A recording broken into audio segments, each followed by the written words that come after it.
Hi, I'm Kira Dakin. And I'm Simon Dakin. And we're the owners of Firefly Occasions, a haute couture wedding planning agency. A lot of people ask us how we got our name, Firefly Occasions. You know what? It's a really fun story. When I was naming the company, I thought about what's the most romantic thing I could think of when someone is at a party. Well, I thought about a couple stealing away from the big party and running down to a lake. Perhaps there's a country club in the background, the band is playing, they decide to have a dance right by the lake and steal a kiss, and the fireflies are glittering over the lake in the moonlight. And to me, that's a Firefly occasion. Well, we've had a lot of Firefly occasions since Kira came up with that name. We really have. And one of my favorites is when we planned a wedding for a wonderful couple named Allison and Greg.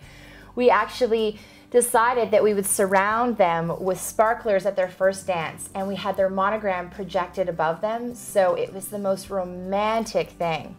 And actually, what we do is when we meet with our clients to design their weddings, we get the story and how they met and what they love about the weddings out of them. And we actually designed that wedding around that shot. We knew that a lot of people take pictures of the first dance. So in my head, in Kira's head, we talked about this. We got it right down properly.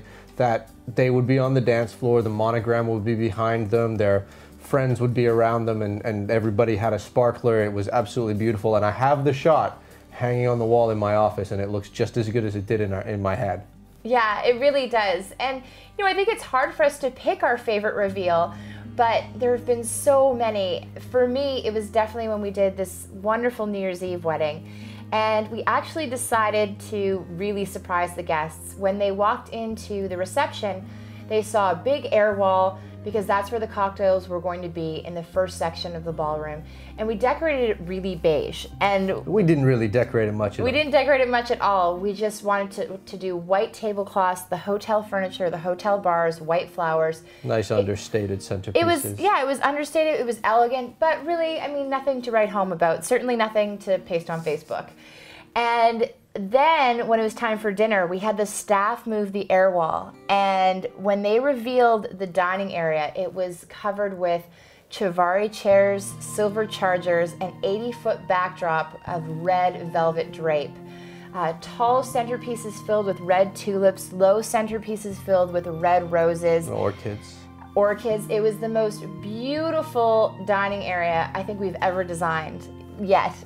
So far, so far. It was certainly But there. That, I think, is my favorite reveal. What's yours, honey? My favorite reveal actually came about 2.5 hours later, right after dinner.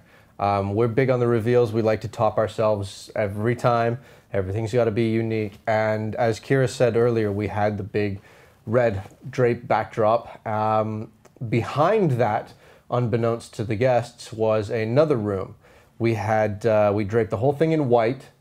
Turned it into a South Florida type Miami nightclub. There's a 7-piece band, stage, 2 new bars, white leather furniture in the corner. This was all behind the draping, so we kept the draping closed during dinner. At the end of dinner, after the speeches, I snuck the bride and groom behind. So when we pulled the draping back to show the entrance to this nightclub, the bride and groom were already on the dance floor. The band had just started up the intro to their song. The guests were funneled through, coming around. They had no idea what they were walking into. Crystal chandeliers hanging from the ceiling. Absolutely stunning. That, so far, is my favorite reveal from New Year's. Yeah, definitely.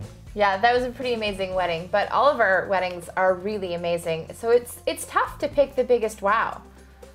It is. We always go after the wow factor, and everybody seems to like it, and you got to get your guests you want them talking about your wedding. Every other wedding that they go to, you want them to compare it to yours. So we come up with the wow factor, and I think the biggest wow factor really is when the wedding is a true reflection of both the bride and the groom, because in the past, so many grooms have just not been involved, and it's not a true reflection. And the best thing for, I think, the couple, and the best thing for the wedding and the whole day is when the bride and groom plan it together.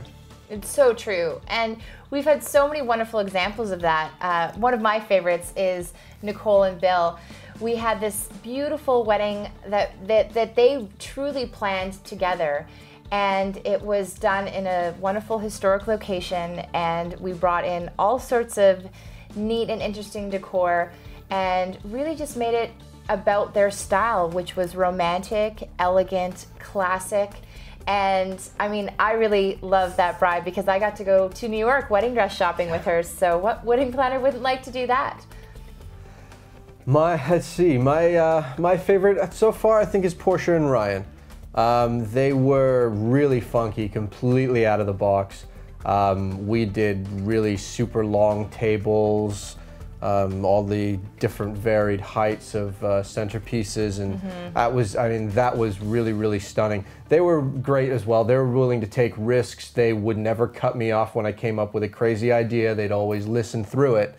And then at the end, like, you know what? That actually sounds really good. So I love people who are willing to take risks and take that step out of the box and not be, you know, a cookie cutter wedding or something that people have seen before.